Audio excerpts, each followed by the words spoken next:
Welcome back to Take a Leap and Transform, a neurodiversity journey. I'm your host, Joseph K. Muscat. Are you ready to take a leap with me? As we embark on this journey, let me introduce myself as Malta's neurodiversity consultant, Joseph K. Muscat. I've been pioneering neurodiversity awareness within Malta's business landscape for the past 3 years. During this time, I've engaged in speaking, coaching, and conducting workshops with companies and organizations like Betson, Benna, and FHRD. This year marks the introduction of Neurodiversity Week to Malta, where we present insights from incredible guests about neurodiversity in the workplace. Now let's leap into our interview. When we design systems and support structures, we often approach them from the perspective of the group we are targeting. In doing so, we may overlook the needs of lived experiences of individuals providing the support. This is particularly true for teachers and educational professionals. I'm pleased to be joined by my friend, Simon Preston. Simon Preston is an educator for nearly 2 decades, passionately championing neurodiversity in education with an MBA in educational leadership and management. With distinction, he's now pursuing a doctorate of education, investigating the dynamics between leadership and neurodivergent educators. As an autistic and dyslexic individual, Simon brings a unique perspective, advocating for inclusion in education settings. His commencement is further demonstrated through the founding of Neurodiversity in Education CIC, aiming to empowering neurodivergent individuals within education. Welcome, Simon. Thank you. Thanks for having me.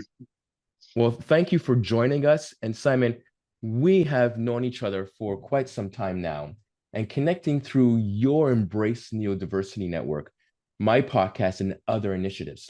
It's always great to talk to you, and I'm excited to have you here. And in fact, having Mark Crowley on yesterday, who you, thankfully, you introduced me to, when I mentioned that you would be on here yesterday during our interview, he said that you are a legend. Oh, bless him. That's really nice. That's really nice. I get called many things, but a legend, I'll take that one. Well, I happen to agree with him 100%. So you are definitely a legend. And once again, it's really a pleasure to have you here during Malta's Neurodiversity Week. Thank you. It's an absolute pleasure, and particularly Malta. Yes, that's right, because you have a special connection to Malta. I do. I got married in Malta in 2008, and with many fond memories. And so having the opportunity to do for this interview today is really special. Fantastic. So, Simon, I want to start our conversation by delving into a statement you made during our prep talk, a statement that for me sets the theme for the entire conversation. You said, software is easier to buy than social change. Can you elaborate on what you meant by this statement and how it relates to neurodiversity in education and the workplace? Yeah, it's when I was talking about how software is easier to buy than social change, largely because it's easier to do. And so when it comes to things like making adjustments and accommodations, and when you have those recommendations for adjustments, those where it's the purchasing of particular equipment, software, etc., that can help a neurodivergent individual is actually far easier to do than to then actually look at the cultural changes and the social changes that need to happen around the individual to be able to utilize their strengths and feel that sense of belonging. And so the statement really was about how leaders and managers in education are under tremendous pressure anyway. And so it is easier for them to look at the software elements of things to make some of the processing difficulties easier to manage. But when it comes to actual things like communication differences and other sorts of sensory-based needs, a little bit harder to do. And they often Yeah, they don't cost anything, but they do require changes in attitudes and beliefs, and that is much harder to do. Yeah, that's interesting because the attitude is that we can get software for that, or we have software for that, right? And that the software will solve everything for whatever the particular situation is, and in this case, towards supporting someone who's neurodivergent. But the software is only one part of the solution. The other part Yeah. is the mentality, the awareness, the language and behavior that we use towards neurodivergent individuals, and overcoming that and educating the population or the people in that workplace. Yeah, I mean, well, remember the phrase, there's an app for that came out for yeah, I mean, things like voice um, voice to text. Yeah, there's an app for that, and some of the software that's available for mind mapping, etc. Yeah, there's an app for that. But when it comes to implicit and explicit biases, unconscious biases, etc., there's no app for that. and so it's there's more consideration around what is needed for a neurodivergent individual than just having a tick sheet of various things that you could get. It's helpful to know the common needs, absolutely, but there are other indicators of what else needs to be adjusted and accommodated for that is centered more around the social elements of disability. So let's move on. This is a good segue to the second question. As an educator with 2 decades of experience and a fellow neurodivergent, what challenges do you see neurodivergent educators facing, especially when professional teachers, such as yourself, are not being recognized for being neurodivergent?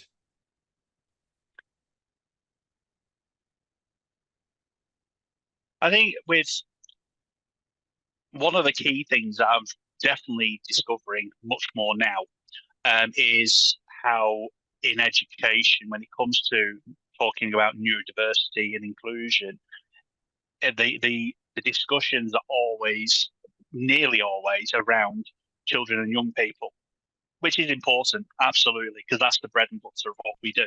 We are educators. We're helping children um, develop and prepare them for adulthood. But there's no real conversations happening for the workforce, who are also neurodiverse by definition. And I think that's actually creating a bit of an issue when it comes to not only making sure that neurodivergent educators are supported and unlocking their potential, but also restricts the knowledge that can be gleaned from neurodivergent educators. And neurodivergent educators quite often are in the profession because of their lived experience. They want to make a difference, and they do come up with solutions that can help neurodivergent children reach their potential by removing those barriers. And so it's difficult with the focus being completely, when we talk about neurodiversity in education, where the focus is the majority of the time on the children and young people, really it should be about everybody, all stakeholders. It should not just be restricted to one particular stakeholder group.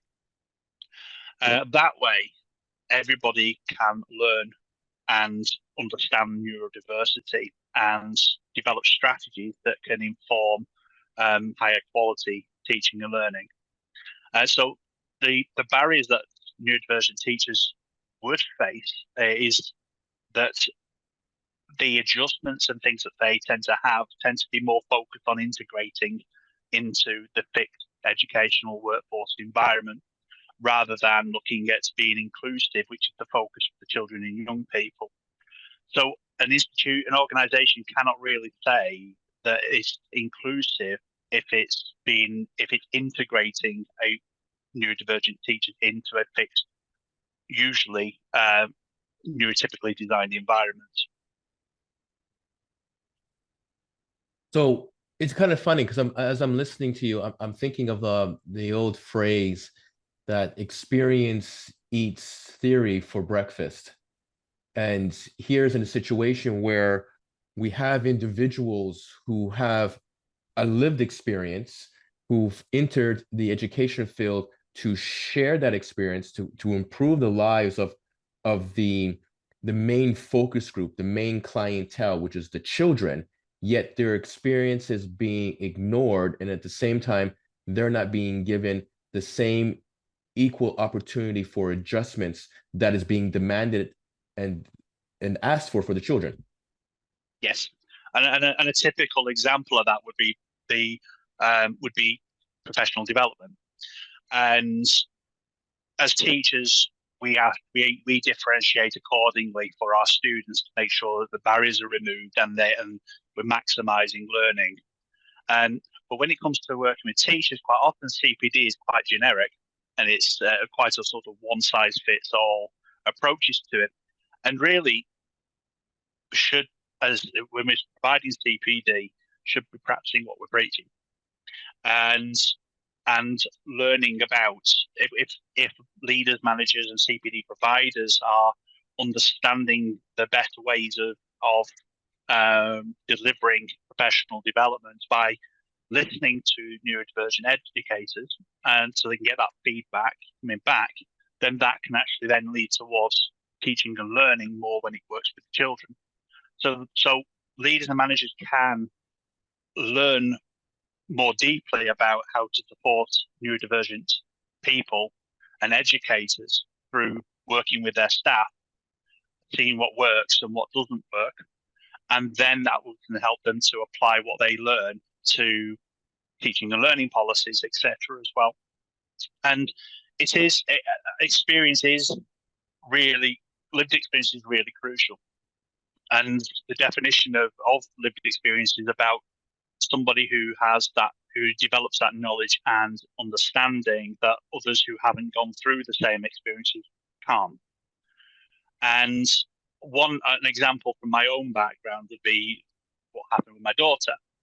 And a couple of years prior to when she passed away, she nearly got Bethany nearly got ran over, and we were fortunate that that didn't happen at the time. But I remember me and my wife having the conversation about, we can't imagine what would it have been like if we'd have lost her, if she'd have got ran over and things like that. And then 2 years later, we unfortunately we lost her to she had a sudden arrhythmic death, and that really shown us that we had no idea at the time when we first thought about it what it would be actually like, and it's not possible for people to know either.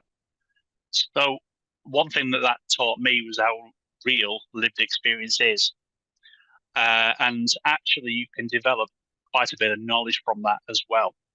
So what that means is that when it comes to lived experiences of neurodivergent teachers, it's not possible for those who have not experienced what it's like to be a neurodivergent teacher to understand it. And however, you can generate knowledge. So if you've got a group of neurodivergent teachers within your setting, you can actually bring them together, generate a collective knowledge, which can then inform emergent strategy. And that then can lead towards improving the environment to be more neuro-affirming instead of neuronormative. Mm-hmm. Well, first off, once again, I always have to say thank you for sharing your experience regarding your daughter, and I've always commend you for doing that. You mentioned CPD. Now, just again, I'm not in the educational field, and for those who are listening who may or may not be in the education field, terminologies may differ from one country to the next. Can you define CPD? Continual professional development. So teacher education. Right. So it's usually either developing their pedagogical practice, skill sets, etc. Something that's going to improve, help a teacher to improve what they do, to be better at what they do, basically. So yeah, it's teacher education. Perfect, and basically training of teachers. So that's fantastic. Yes. So, I mean, what you're saying, what you're saying is very valuable here. Is that we need to really delve deep into understanding the educator's lived experience and the value that they're bringing into the education system, and adapt the system to be flexible towards that because they're providing that shared experience. So there are two aspects here to tackle here, Simon. The challenges of different leaders with different agendas and the devaluation of lived experience. So let's break that down and start with leadership. What do leaders, heads of schools uh, and department heads, should I say, need to understand to create and provide more supportive work environments for neurodivergence? One of the one of the things that within the research around neurodiversity within the workforce, and there is very little. It's actually very rare that neurodiversity as a term is discussed within the workforce. However, individual neurotypes, autism, ADHD, dyslexia, has a bit more of a representation in it. But what they all seem to say is about the lack of representation of neurodivergent individuals within higher roles, within senior leadership teams. So that is a really important point, because that would suggest and imply that there is much more neurotypical people within positions of leadership and management than neurodivergent. And when we think about setting strategies and support systems and things, it's quite easy for people at the top to make assumptions on what it's like to be a neurodivergent teacher, say, and a teaching assistant. And one of the things about those that are working with the corporate strategy level is that they're not directly linked to what is happening at the operational level, and don't know specifically what actually happens on the ground. But they do look to create that, communicate that information flow that helps for the operational level to feed back upwards what's happening on the ground. So that way it informs the corporate strategy. So the important thing here is that there is a much greater representation of neurodivergent people, individuals, at the operational level. And so by bringing together neurodivergent educators and discussing aspects of school improvement, so that could be teaching and learning, it could be HR policies and practice, etc. It could be CPD, teacher training. Then the group of teachers can advise then based on their lived experience. And one of the key things for leaders and managers to make sure they're doing is accept it as real. That when someone talks about their lived experience, even though that may not have happened to someone else, doesn't mean that it doesn't have that effect on that individual. Their lived experience and how they feel is very real to them. So you don't have to necessarily share the same feelings behind what's happened to that individual, but recognizing that it exists for that individual is really important. And then listening to some of the feedback, because one thing that's really interesting about neurodivergent teachers that have come up within the research that has been done is how much of they enter the profession largely because of the struggles they've had when they were younger, and they want to help children and young people to overcome that. They empathize with the students and look to remove barriers and come up with ways of which to do it, which means that neurodivergent teachers are actually using their diverse ways of thinking to make changes already in the system. But it tends to be in isolation at an individual level. So trying to to bring them together and exploring an aspect of school improvement from their perspectives as well, and taking on board neurodivergent perspectives, could actually lead towards much more variety of strategies that could be used by the corporate strategy level. I waffled a bit then, I think. No, you didn't. There's just a lot of information to break down and to really analyze. There goes my dyslexia in what you said. So okay, one of the first things that really got my attention, Simon, really relates to the first interview we had yesterday for the start of Malta Neurodiversity Week, which is getting board buy-in.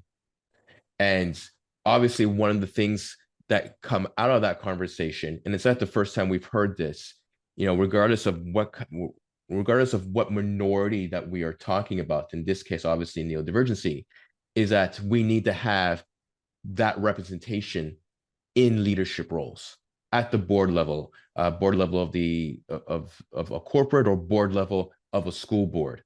And again, as usual, we don't have that. And that is a huge problem, because how can we adapt the system, if not revolutionize the system, if we don't have people in the top with those experiences to advocate, to be the voice for those who are they're managing, who are going through this because they've gone through this. So there's just a huge disconnect in being able to relate to that because they don't have that lived experience. Yes, no, I agree. The other aspect as well is the opportunities for progression is actually quite difficult, because Right. with the leadership and management reasonable adjustments being largely focused upon integrating into a fixed environment, it means the neurodivergent individuals are not actually able to demonstrate their full skill set and show their true worth and value. And that in turn then fuels implicit bias about neurodivergent people. And because what I get fearful of is that neurodivergent people will go into higher level positions from a tokenistic perspective, rather than the culture has changed, which has now allowed people to naturally progress at the same pace as everybody else. So because the system has to evolve to get to that point for it to be sustainable for the future. So there has to be a change management process along the way. And one of the things that I'm quite a fan of in terms of change management process would be Kotter's 8 steps. And this links to what I was saying earlier about having the group of neurodivergent educators, because that kind of hits on step 2 in Kotter's 8 steps on creating a powerful coalition. So it's an employee resource group effectively. And one of the conditions for that coalition to be effective is that there has to be a 75% buy-in towards wanting to institute change. But there's also got to be people within that coalition that has the authority and the power to influence decision making within an organization. Otherwise, it's just a group of neurodivergent teachers, and the information that they discuss, etc., doesn't go anywhere. And again, that leads back to being a tokenistic group rather than having a purpose and a value to an organization. So it's not one of those things that can happen overnight, and that's it's echoed in the recent Buckland report that we were discussing earlier. And so it's something that will take time to do, because changing cultures, changing attitudes and beliefs is something that's a lot more challenging than buying some software, etc. Yeah, and I was waiting for you to mention Coulter. I know you're a big fan of him, and you introduced me to him. And I'm currently reading the book, and I'm at the chapter where he's introducing the 8 steps. And it's really an interesting a practice and philosophy on how to institute change. But you mentioned in regards to the 75%, and we discussed this during our prep talk, where in another book, the Power of Influence by Simon Fanshawe, where he talked about the case study, frankly, which was from Deloitte, in regards to having 30% buy-in when it came to having change done for women professionals in the organization. There had to be that sufficient number, whether it's 75 or 30, within an organization where change can happen. And part of that change in that 75 to 30% is having those individuals in senior positions where they can now speak and advocate for those changes. But it requires it's the challenge, as you mentioned, for that change to get to that percentage, whether it's 75 or 30.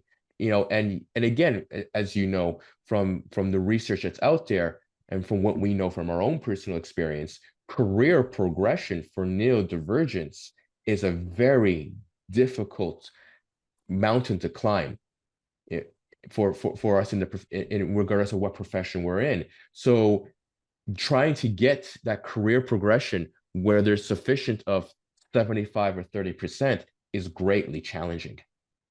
It is. It is.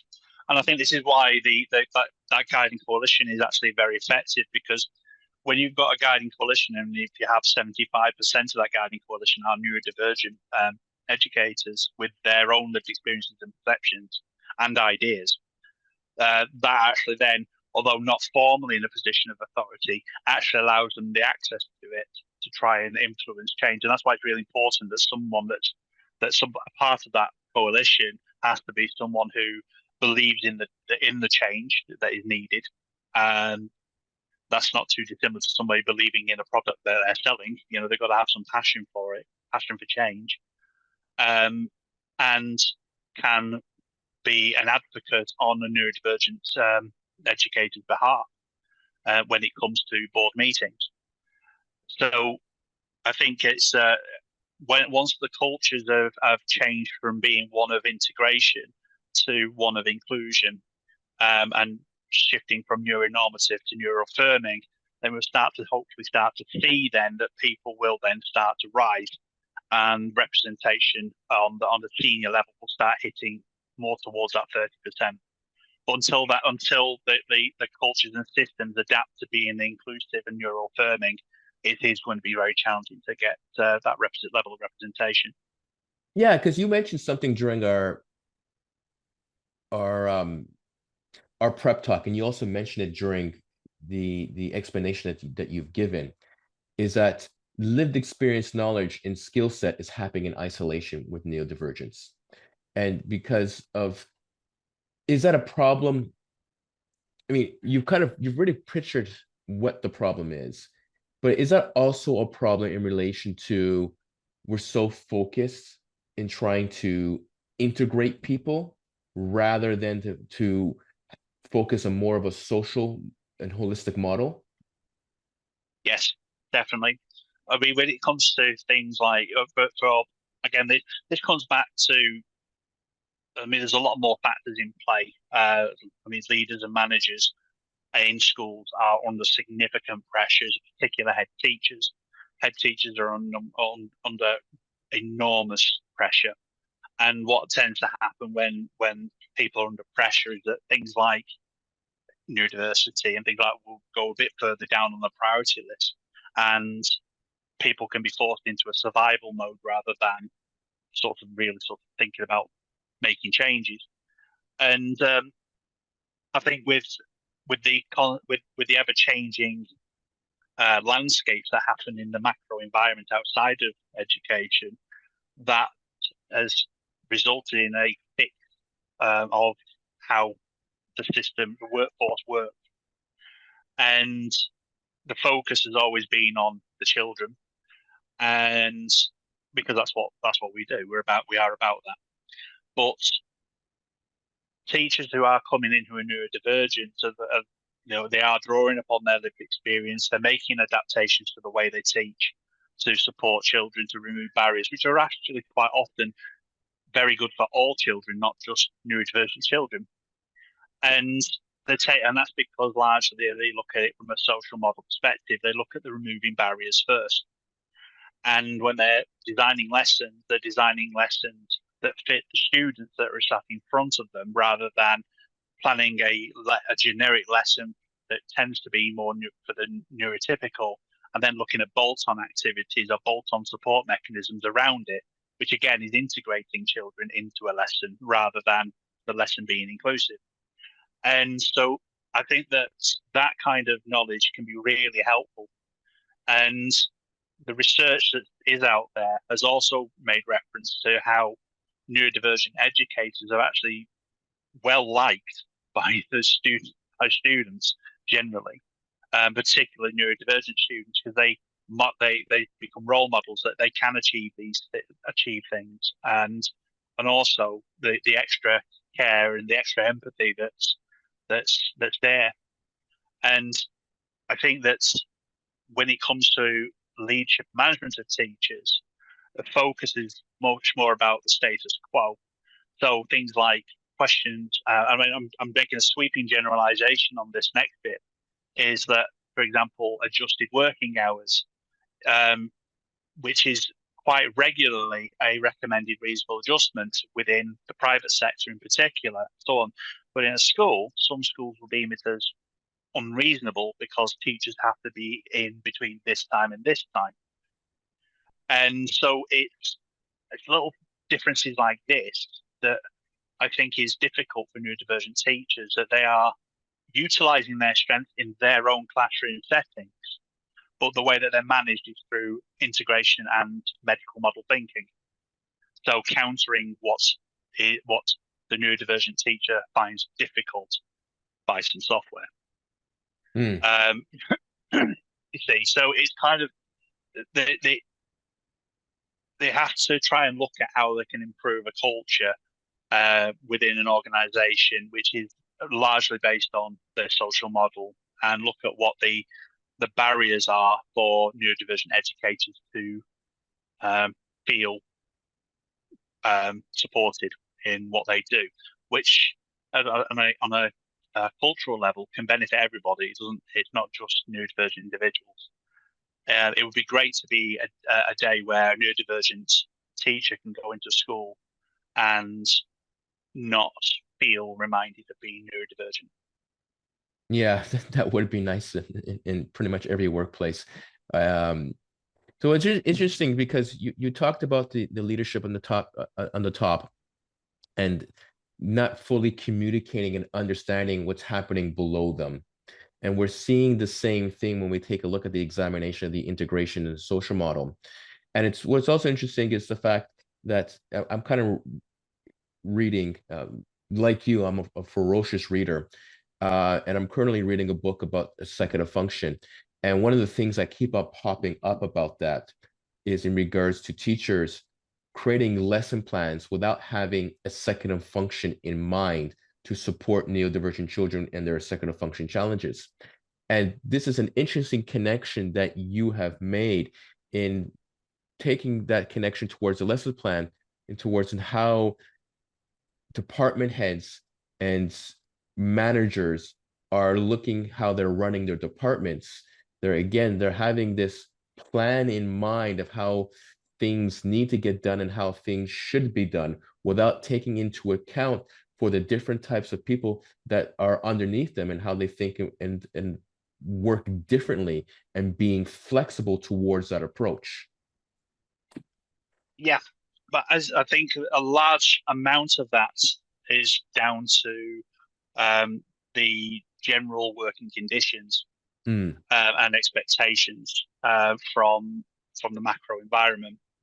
And I mean, in the UK, we've had over the last 10 years, we've had a number of different inspection frameworks, for example. So that changes the goalpost a bit, and then head teachers have to react to that, and then ripple through the schools those changes, etc., for it to change again. And we're also awaiting another general election shortly, and anything can happen there too. Right. And I think that the volatility of the macro environment is actually what's causing things to be very fixed in what they're doing. And I think that in terms of what could be looked at is creating the space and the time and a safe space to have conversations around the executive functioning side of teaching and learning. And I know there will be schools out there that are doing that. There will be schools that are doing that, but there'll be schools that will be finding that very difficult to find the time to do. It's very much depends on their individual circumstances. But I do think that there are a number of teachers that get into a routine, which and where lessons, say a maths lesson, for example, they're going to teach fractions, so they plan their fractions lesson first, then think about the students. And actually, that actually ends up making you work a lot harder. Whereas if you look at the dynamic of the group that's in front, every class is a neurodiverse class by definition. You're going to have a mix, including neurotypical. And so you have to treat each class as individual. And if you understand what the triggers are in that class and what the sensory needs are in that class and look at the needs first, then that makes your lesson planning and need for differentiation a little easier to do. But you have to really understand and know your students first.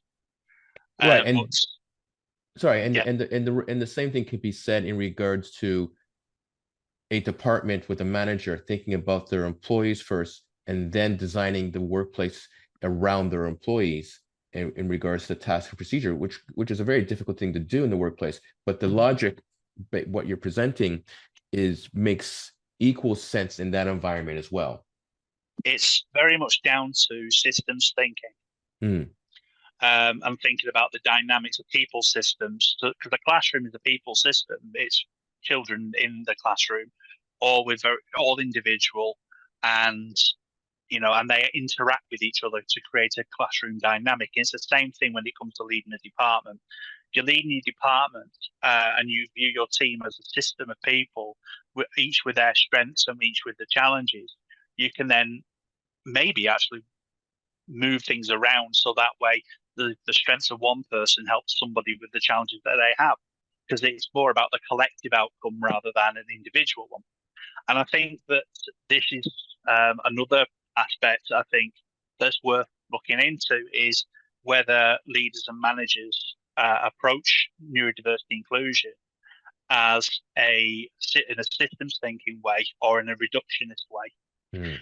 Because I think that systems thinking it will lead to a more an inclusive culture, whereas with reductionist, which is very centered on the individual, but reductionism being that the sum is made up of just its individual parts, so it doesn't look at the interlinking between them, then I think that forces a medical model view of what's right and what's wrong, or mostly what's wrong usually, what the deficit is, and so on.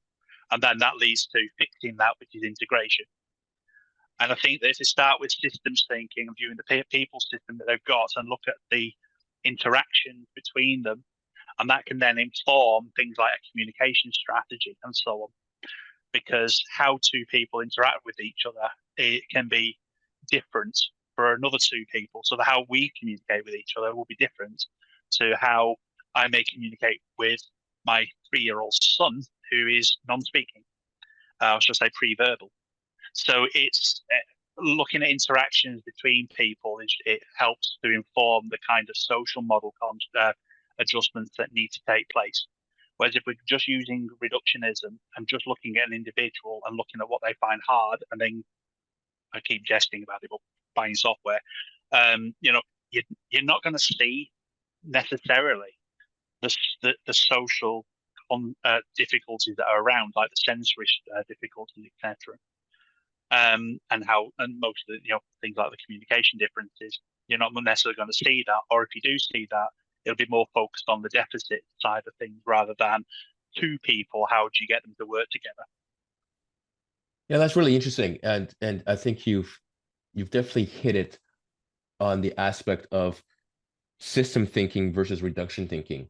I think that's a very key concept that all workplaces, particularly the education system, really needs to start adapting to based on what you've described. And it makes perfect sense. Now, part of that, in coming back earlier to what you mentioned before, a good aspect in regards to the system thinking is those particular focus groups that we were talking about. And another particular terminology for those focus groups are employee resource groups, individuals who come together who are looking for support for whatever particular thing, in this case, neurodivergency, where they can communicate to one another, communicate on how to support one another. And as well, depending, again, we take a look at the North American model of how ERGs are being used. ERGs in the corporate aspect get funding because the corporate level coming from the top down is using the ERGs as a tool to help implement the changes that the ERGs are looking for because they see it as good for business. So with that said, how can focus groups or ERGs in the education system be used to incite that change from a system thinking point of view that you've described?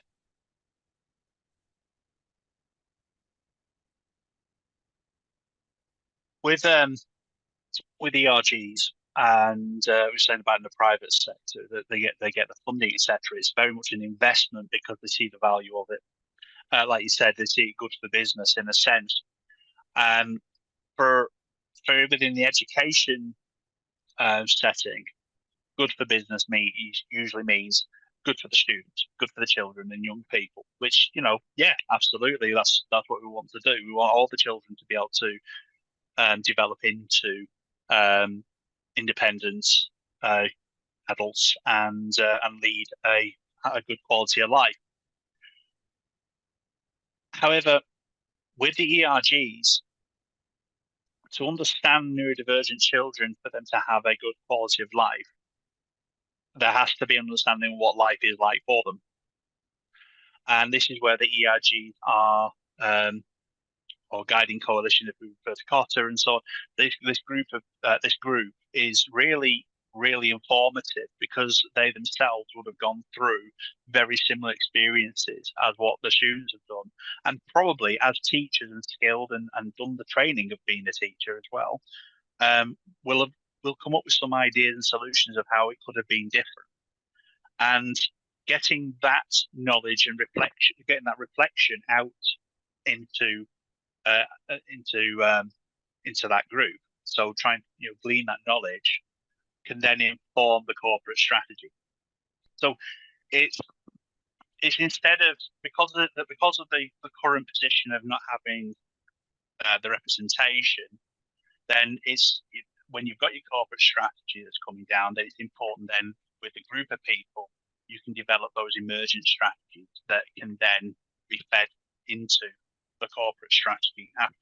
But it's based on lived experience rather than making assumptions of what quality of life is like, and what it's like as a neurodivergent child in the system.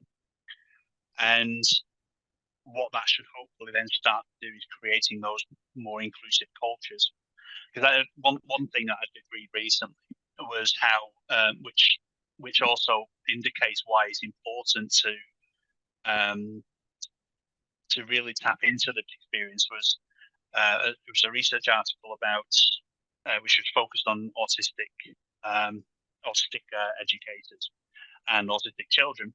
And one of the things that they found in this article was that that even with these interventions and support that's in place for autistic children, the autistic children are still not getting what they need. And I think it's because assumptions generally get made, and although some things are very helpful, I think there are things that neurodivergent educators can bring another dimension that could make a big difference.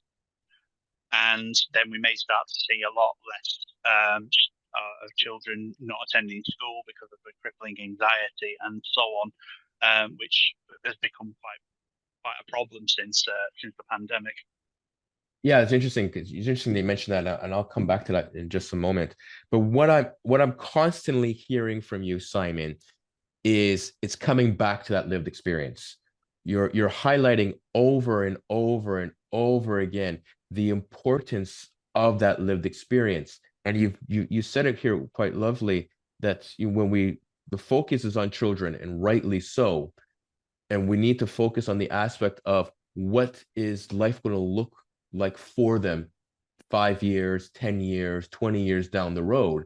And what that life is looking like is coming back to their educators who have that lived experience.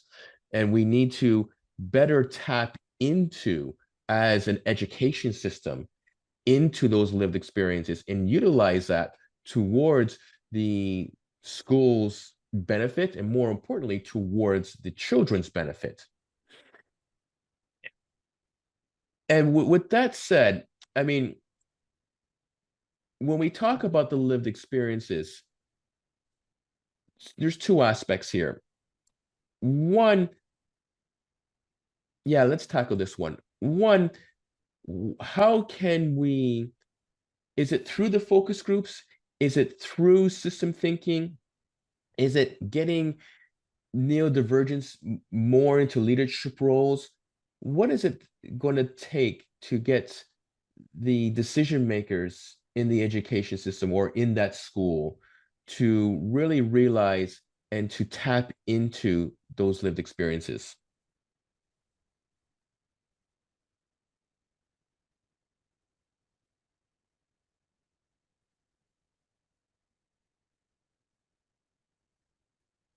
I think that it's,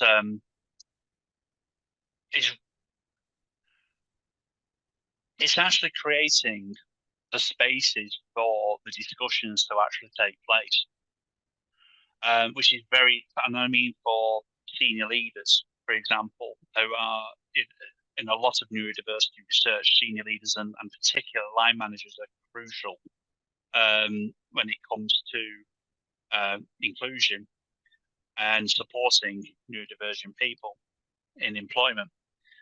And I think that with the education, particularly here in the UK, being quite high pressured, and a lot of teachers are leaving the profession, I think that head teachers are under significant strain, and and quite often in the way that education can be portrayed in the media is quite negative. And I think that what really needs to happen is that there needs to be an opportunity for head teachers to be able to get together and really discuss this based upon and actually have the opportunity to listen to lived experiences. And when when it's an individual lived experience, then it tends to be treated as such. It's just that individual subjective experience, and then it's just like, okay, so from my perspective as a bereaved father, that's my lived experience, and it's not going to change anything.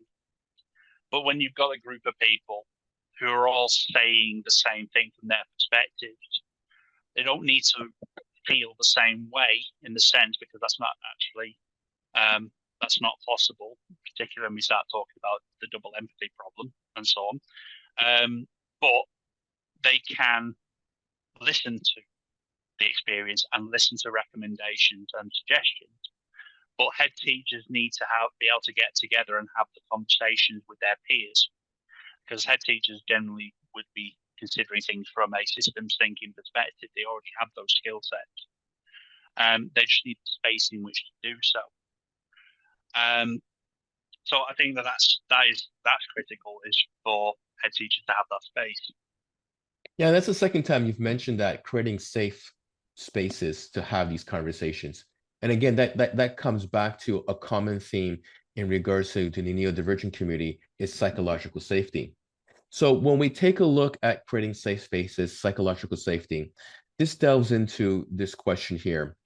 And one of the things that you've emphasized is the need for equity.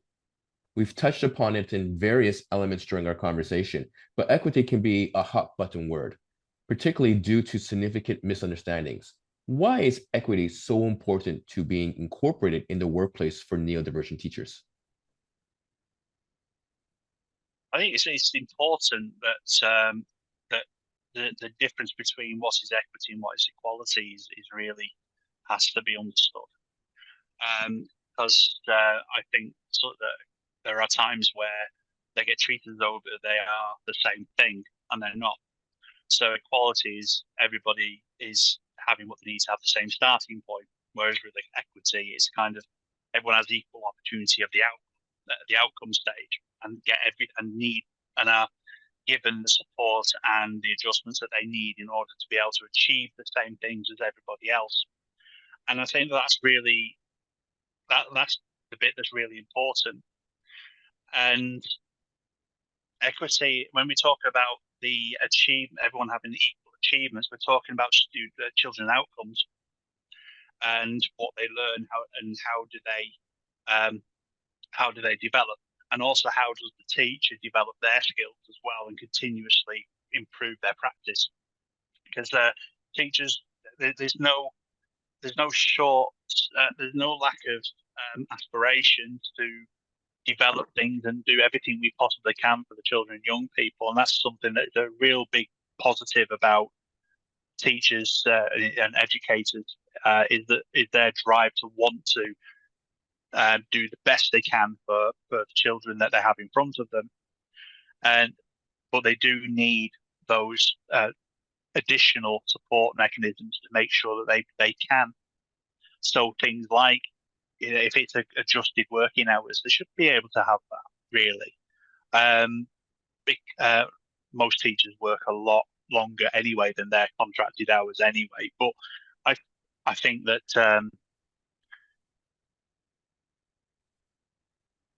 being given the tools to be able to achieve their full potential, because that's also something that's not quite equal as people's full potential. I think that they need to have the support and the adjustments, the appropriate stuff in place for them to be able to unlock their full potential. So I think with equity, it's about sort of being given the opportunity to achieve everything that they can achieve, and that's irrespective of starting point, rather than forcing people to be starting off at the same level. And because I think that actually can enforce a little bit more about integration rather than inclusion. Yeah, that's really interesting because I completely agree with you. Without that, equity is again, it's as Dr. Russell Barkley has said, it's building that ramp for accommodations and productivity strategies to allow individuals to work and compete at the same level as everyone else. And without that ramp, then they're at a disadvantage where they are expected to integrate and they can't because they don't have that ramp. And this is interesting because this is a great segue to come back to anxiety. And then from anxiety, it leads into a great segue to our last two questions. So you mentioned anxiety and you mentioned the article. And I know what article you're talking about, where basically they're seeing in students from particularly from COVID, but I think it's more than just COVID. I think just COVID just heightened the situation where accelerated it. Exactly. Where anxiety is being seen as canaries in the coal mine for what students are going through in the education system, where they're not going to school because of that anxiety. And I think the same thing can be said in many different ways at a professional level. When we look at neurodivergents who are having anxiety to the point where there's absenteeism, presenteeism, and turnover.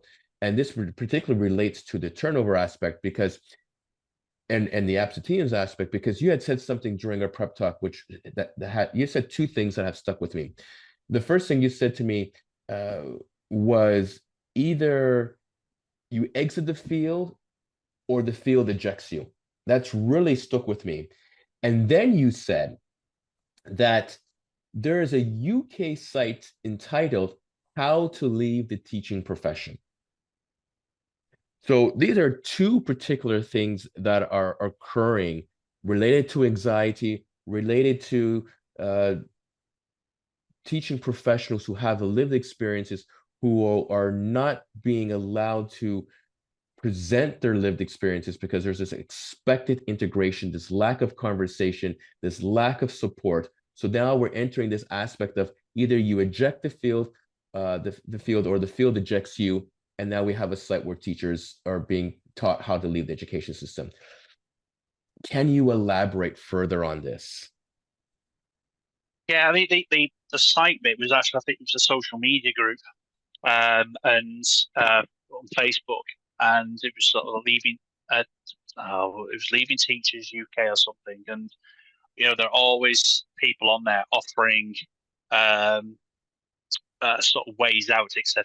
And I'm part of that group because I like to observe what reasons and look for it, because it does help me with thinking about the thesis that I'll be writing. And when I was talking about the exit the field or field ejection, it relates to some work I'm doing at the moment on Pierre Bourdieu and his habitus field and cultural capital theory. And it's something I'm looking into at the moment. And it was just when I was thinking about habitus, which is how we enter a field, and then you think of the field itself, which has got what's known as doctrine, which is the unwritten rules, etc. And unwritten rules and neurodivergence do link. Yeah, there's things in the theory, and I'm in my early days of researching this, so I wouldn't say I've got this nailed down yet. But it was interesting that if an individual goes into a field and they are compliant with the doctor within that field, then they tend to be okay. And I think that links quite nicely to autistic masking then afterwards, about sort of how somebody would mask what they do in a field to obey Right. the doctor in order to remain in the field. Whereas if someone goes into a field and they don't obey the doctor or they're challenging the doctor, then issues arise, of which results in somebody, actually, I'm going to go. I don't want to be in this field. Or you're pushed. And the field itself will reject you, and hence some of the things like the things that you read in the research about marginalization, stigma, and all those things are what happens if someone is not working with the doctor within the field. So, like I said, I'm very early days thinking about Bourdieu's theories, but it was just something that sort of made sense to me when from initial viewpoint, basically. Well, it makes sense to me too, because we're seeing, regardless of what field we're in, obviously we're talking about education, but on a greater perspective, we know as neurodivergents ourselves that many neurodivergents are leaving the field. They're choosing to eject from a field because of how non-inclusive that environment is. And many of them end up going and creating their own businesses.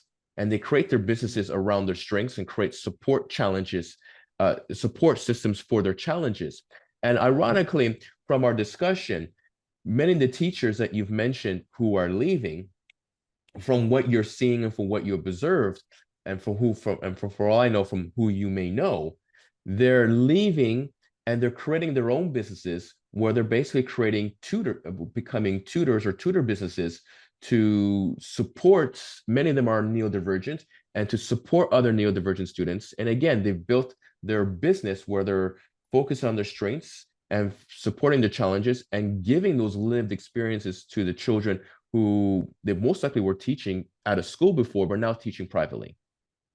Exactly, and maintaining their own personal values of why they went into education in the first place.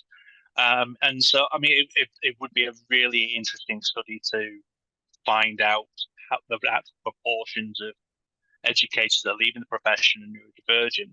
But I would think that there would be quite a number, because in entrepreneurship, for example, there is a high number of neurodivergent people in there in that area, and it wouldn't surprise me at all. I mean, one of the things as well, coming back to the fields and the docs, so this is where I think employee resource groups are again really effective, because what's the at least management may not be aware of, because it's never out of malice. It's just that it's the way the systems evolved over time. And the docs they may not be aware of the doctor in the sense of the social and written rules and things, and how that is affecting people and making people feel that they can't remain in that field. So by getting that information across through an ERG, would actually help address some of the doctor that's in the field that is rejecting, which is rejecting neurodivergent educators, and address them, and then hopefully lead towards a really strong workforce that people don't feel they need to leave. They can carry out. Everyone can carry out why they've gone into the profession to make a difference to other children. Yeah, what I'm hearing from you, Simon, is, I mean, we know, as you stated earlier, the teaching profession is always attacked in some fashion for whatever reason. Hopefully, COVID has put a different spin on that and showing the importance of teachers, but there's still that caveat in that place. And what we're seeing now is the aspect of another reason why teachers are leaving.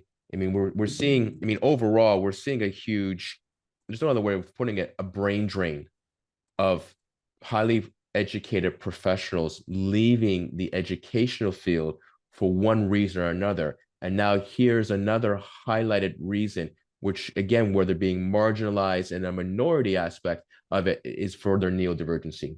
And what is such a, it's really disheartening to hear that there's such a great loss of talent that's happening in this way. But on the plus side, they are starting, they're not completely leaving the education field. They're starting their own businesses and still adding that support system towards those students. And again, focusing on their values, as you stated, and their strengths to be able to do that. Yeah, absolutely.